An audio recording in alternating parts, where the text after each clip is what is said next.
Is it a different sport to go from making movies to making documentaries, or is it the same sport? Well, it's the same process in a sense.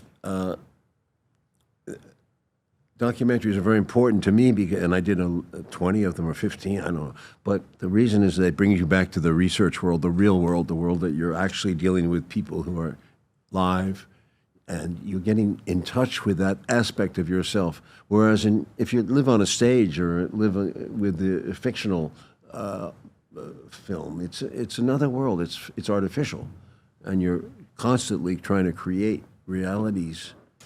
So it's a real challenge. That's why it's important to stay in touch with the real world. And a lot of Hollywood people do not. I mean, the reason I'm into contemporary events, I mean, look at the films I did in the last 20, the World Trade Center, the film of George Bush. I stayed current. I wanted to know what was going on, and the last one was Snowden. That was right we did it on the cusp of what happened. And it was very important to me to know what was going on in computers at that point. I don't regret that. You know, they may not have done as well because the American century changed. After 2001, we became another animal, you know, and that affected the culture and the appreciation. And the generation changed, and a new generation came along who didn't know the same things that the 1980s and 70s generation knew. Think about it that way. Is that fair to say that you're an anomaly for that? No, I think I cared about events that were going on around us. And when I see some of the treatment of the current events, Hollywood doesn't care. They don't base their films on that. They don't want to reflect reality necessarily. They want to, they'd love to get the money from it, but it's a creation of fantasy too. And the films don't deal with the American century. What has America become after 2001? You have to. Those films don't really deal with it. It's another more imperialist, more authoritarian, more patriotic, more militaristic. I mean, come on, that has to be reflected in movies. Maybe Gladiator reflects that, but maybe it does. But is it common for guys at your level? There's only a handful of you guys to do movies and to do docs. That's why I mean, is that a multi-sport I meet type a lot of of thing? Hollywood directors, producers. We never talk about current events because I don't get any interest in it. We always talk about artificial stuff, which is fun sometimes. I think it talks about movies. That's another world. Documentaries as a whole. I've gotten so much introduction to the world through documentaries, through meeting Chavez and Castro, meeting, the Israelis, meeting Putin, and nuclear energy. And that was not about a person. That was about an issue. Come on, that was a very difficult movie for me to make. All I talked to was scientists. Just to your question of different sport, I would say acting and directing would be like playing two sports, right? Because they're very different ways of being. Documentary to film, it's just a different medium. Documentary is a different way of making a movie and telling a story, but it's still the same fundamental principles, right? You're either setting up cameras, your actors are either your participants, like reality show style or interview style. You're sitting down, you're talking to someone, you're feeling, okay, what's the tempo? Is this boring? Do I have to cut away to something else? Where are the visuals coming from, right? Am I going to archives or am I shooting it? So it's the same principle of storytelling. It's just maybe the budget. Generally, the budget is nowhere near what you get with the film. You don't have to stage everything. It's a little bit different. But the same principles of storytelling apply. And there are films that, can apply the documentary style or the mockumentary style, right? And bring that tempo to it. And likewise, you can bring cinematic style to documentary. So I think there are many different languages. And it's like you go to film school and you watch some of these things and you're like, man, the Maya Deren types and the Stan Brakhage and things like this. And, there's many others. They're not necessarily the most entertaining films, but it just shows you how film, how do you say, Hollywood has created a certain style for the most part, right? That's larger than life and, goes back to, let's say, the epics of Griffith and whatnot, and Gone with the Wind. But if you go across the world, there's many different styles of storytelling that from a Hollywood perspective would come across as boring, but might resonate more with a more documentary approach, like an an Ozo or someone like this, a Japanese approach to storytelling that might be a little bit more like day in the life and a little bit more focused on nuance that maybe a documentarian would be interested in, as opposed to a Hollywood filmmaker, right? There's different approaches to that same. It's still storytelling. It's just different ways of telling. Yeah, I mean, I'm just trying to find out, like, Justin Timberlake is a triple threat. He can sing, act, and dance. When they talk about that, right? Those are different skill sets. I don't know if Denzel can dance, and I don't know if Denzel can sing. So, okay, maybe he's not in that sense a triple threat, right? That's what I'm saying. At this level, I'm just making movies. I'm not doing documentaries. Okay, for me to go do both is not common at this level. That's why I'm asking a question about whether it's two separate sports to be played. And, Oliver, what gets you to say, I want to make this movie, or what is the first spark that I want to write about this? I want to go pursue this and maybe even do a documentary on it. What's the first spark that gets you interested? So often it's the importance of it, to me, nuclear energy was very important because we're facing climate change. If you accept that, what are we going to do? Are we providing the solution? And if you study the issue, really study it, and talk to people, you have to doubt the conventional idea that we're going to be saved by renewables. It's the first thing that comes up. People say, well, what are we doing? Why are we not improving? Why is the carbon dioxide still the same? After all these renewables, after all the trillions of dollars we've spent, look at Germany. I mean, the whole concept of going to nuclear was caused by that, because we have to wake up, and we don't. And that's why you have to make something, because this is urgent. Now, look at that poster. There's not a person, not a face on it, right? That poster. It's not necessary. It looked like a Walt Disney space picture or something. I'm not going to run out and see that. That's the problem. But again, so what got you to want to do that? Because I had to.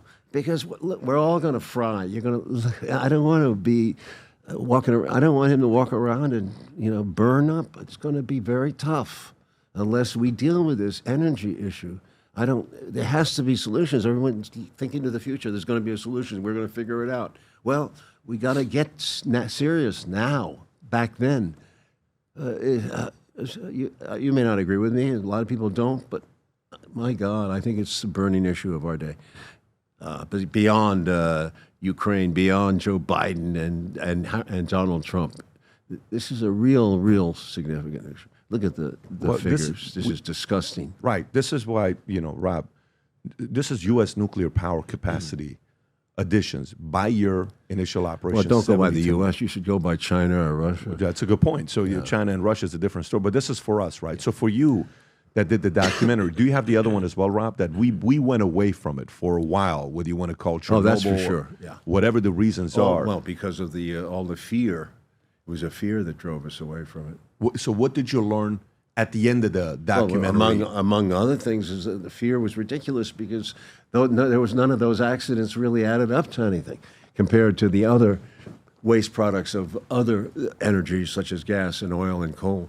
This is the one that answers your question for you. Construction starts of nuclear reactors in the world. It's depressing. From 51 to today, the orange is China. From 95, if you look at 85, 89, you barely see one or two in China and other countries. Majority of those are us. And then when you come to the last 10 years, majority of it is China. Right. Last 20 years. And the rest of the world isn't doing anything. Well, they are doing. New countries are coming into it. Yeah, Russia is doing a very good job of constructing reactors abroad in other countries. They're selling the product.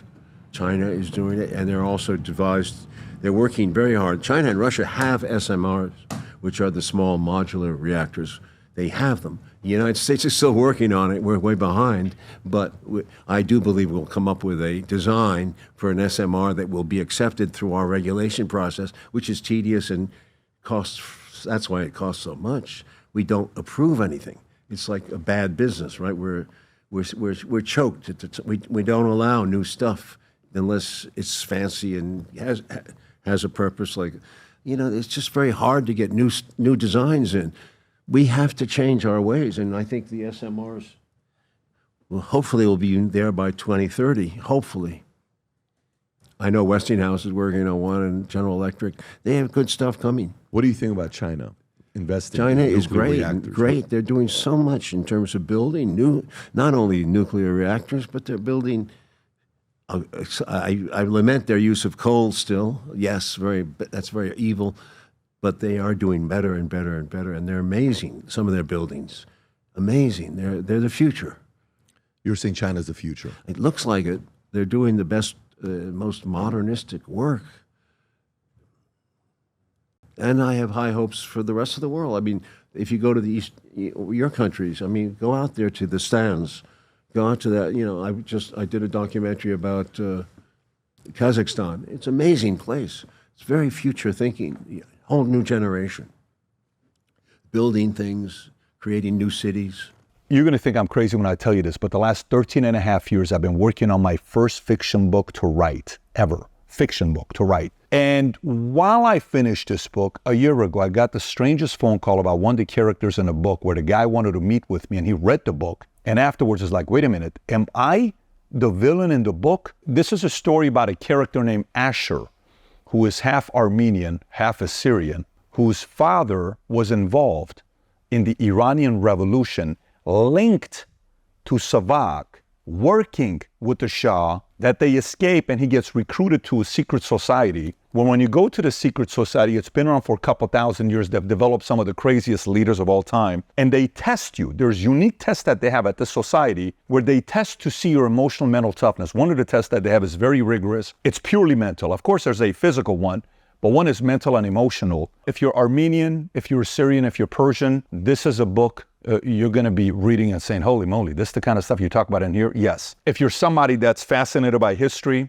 this is a book for you. Characters. There's a technology that this society, secret society, builds where you go into a vault. I won't spoil it for you. When you go down, they have a technology where you get to sit down and watch and have a 3-4 hour conversation with Tupac. You can set up a debate between Karl Marx and Ayn Rand. Karl Marx is in the book, who wrote Communist Manifesto.